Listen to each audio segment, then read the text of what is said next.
ദീർഘകാലം പള്ളിയിൽ 40 കൊല്ലം ശമ്പളം വാങ്ങാതെ ജോലി ചെയ്ത ഒരു ജ്യേഷ്ഠൻ, അയാളുടെ അനുജൻ 30 കൊല്ലം പള്ളിയിൽ പങ്കെടുത്തു. രണ്ടാളും മരണപ്പെട്ടു. അവരുടെ എല്ലാം ഒരു ചെറിയ അനുജൻ കഅബയുടെ അടുത്ത് വന്നിട്ട് ദുആ ചെയ്യുന്നത് അല്ലാഹുമ്മ അഖ്റിജ്നി മിനദ് ദുനിയ മുസ്ലിമ, എന്നെ ഈമാനോടെ മരിപ്പിക്കണേന്നാ. ഇത് മാത്രം അയാൾ ദുആ ചെയ്യുമ്പോൾ അബ്ദുല്ലാഹി ഇബ്നു അഹ്മദ് അൽ മുഅദ്ദിൻ എന്ന് പറയുന്ന ഒരു പണ്ഡിതൻ ചോദിച്ചു, നിങ്ങൾ എന്താണ് ഇത് തന്നെ ദുആ ചെയ്യാനുള്ള കാരണം? കാരണം എന്റെ 2 ജ്യേഷ്ഠന്മാരും മരിക്കുന്നത് ഞാൻ കണ്ടിരുന്നു. മൂത്ത ജ്യേഷ്ഠൻ 40 കൊല്ലവും അടുത്ത ജ്യേഷ്ഠൻ 30 കൊല്ലവും പള്ളിയിൽ വാങ്ങി വിളിച്ചാളാ. അവര് രണ്ടുപേരും മരിക്കുമ്പോൾ ഖുർആൻ ആവശ്യപ്പെട്ടിരുന്നു. ആ ആവശ്യപ്പെടൽ കേട്ടപ്പോൾ ഞാൻ കരുതിയതില്ലേ ഖുർആൻ നെഞ്ചോട് ചേർത്ത് ചുംബിച്ച് ബർക്കത്തെടുക്കാനായിരിക്കും.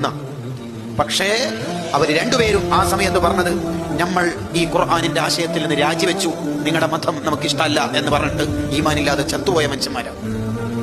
ഈ മഹാൻ ചോദിച്ചു, നിന്റെ 2 ജ്യേഷ്ഠന്മാർ ഇത്രയും കൊല്ലം പള്ളിയിൽ ബാങ്കൊക്കെ കൊടുത്തിട്ട് എന്തു പറ്റി? എന്റെ 2 ജ്യേഷ്ഠന്മാരും അന്യ സ്ത്രീകളെ കാണുന്നതിൽ, ഹറാമായ കാഴ്ച ഉണ്ടാവുന്നതിൽ അവർക്ക് പേടിയില്ല. പുതിയ തലമുറ കേൾക്കേണ്ട ഒരു ആശയ. ഉറൂസിനും ഡെക്കറേഷൻ ബൾബിനും നബിദിനത്തിനൊക്കെ നമ്മളെല്ലാവരും ഉണ്ട്. അകത്തളത്തിൽ ഹറാമിന്റെ പേക്കൂത്തുകളാണ് നമ്മുടെ ഓരോരുത്തരുടെയും വീടുകളിൽ നടക്കുന്നത്. ഹാജിയാരും ഹജ്ജുമയും 8:30-9 മണിയാകുമ്പോഴേക്ക് ഉറങ്ങും. 5 ബെഡ്റൂമുകൾ മക്കൾ സിനിമാ തിയേറ്ററുകളാണ്. 11:30, 12:30, 1:30, 2:00 കുട്ടികൾ ഉറങ്ങുന്ന നേരം. നമ്മുടെ ഖൽബ് ഏതു കാര്യം വന്നാലും പെട്ടെന്ന് ചെല്ലേണ്ടത് എവിടേക്കാണ്? ഇലാ ജനാബി റസൂലില്ലാഹ്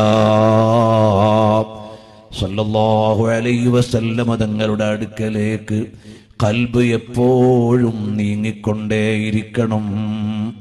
ലൗ ഗാബ അന്നി റസൂലുള്ളാഹി സ്വല്ലല്ലാഹു അലൈഹി വസല്ലമ മാ അദത്തു നഫ്സി മിനൽ മുസ്ലിമീൻ. മുൻഗാമികളായ പല മഹാന്മാരും പറഞ്ഞ ഒരു പ്രയോഗമാണ്. ഒരു സെക്കൻഡ് ഹബീബ് സല്ലല്ലാഹു അലൈഹി വസല്ലം തങ്ങൾ എന്നിൽ നിന്ന് മറഞ്ഞു നിന്നാൽ ഞാൻ എന്നെക്കുറിച്ച് മുസ്ലിമാണെന്ന് പറയുകയില്ല. അതായിരുന്നു അവർക്ക് നബി സല്ലല്ലാഹു അലൈഹി വസല്ലം തങ്ങളോടുള്ള ബന്ധം.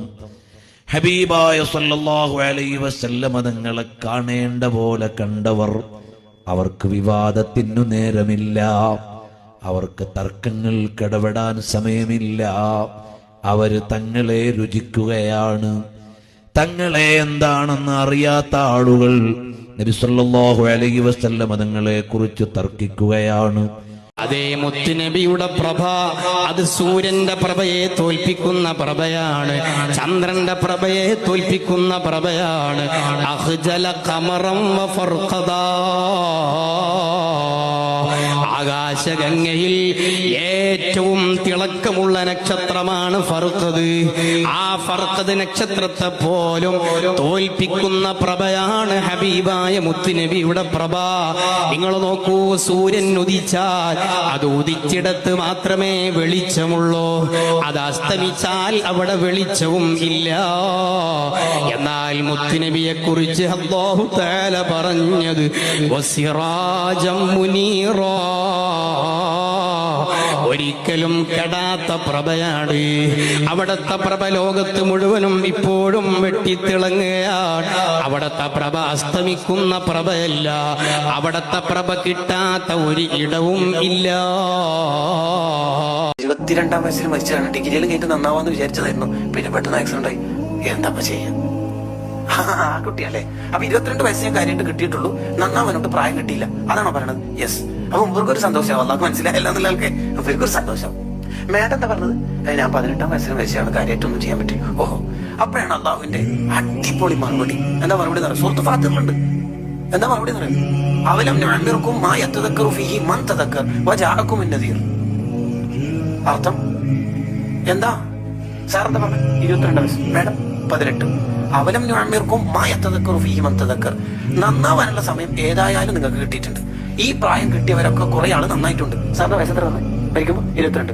18 വയസ്സുള്ള ആയിരക്കണക്കിന് ആളതാ സ്വർഗത്തിൽ. പ്ലസ് 4 കൊല്ലം കിട്ടിയില്ലേ മേഡം? 18. 15 വയസ്സുള്ള കുറെ പെൺകുട്ടികൾ സ്വർഗത്തിലുണ്ട്, പ്ലസ് 3 കൊല്ലം. വജാഅകും അൻ-നദീർ. ഇതേ ആയത്ത് ഓതിയിട്ട് ക്ലാസ്സും പ്രസംഗത്തിൽ നടന്നിട്ടില്ലേ? എന്നിട്ട് ലാസ്റ്റ് സീൻ ടുഡേ 2:35 ഉണ്ടായത്. വജാഅകും അൻ-നദീർ, വല്ലാത്തൊരു വാക്കാത്. വജാഅകും അൻ-നദീർ, ഉപദേശം എത്ര കിട്ടിയിട്ടുണ്ട്.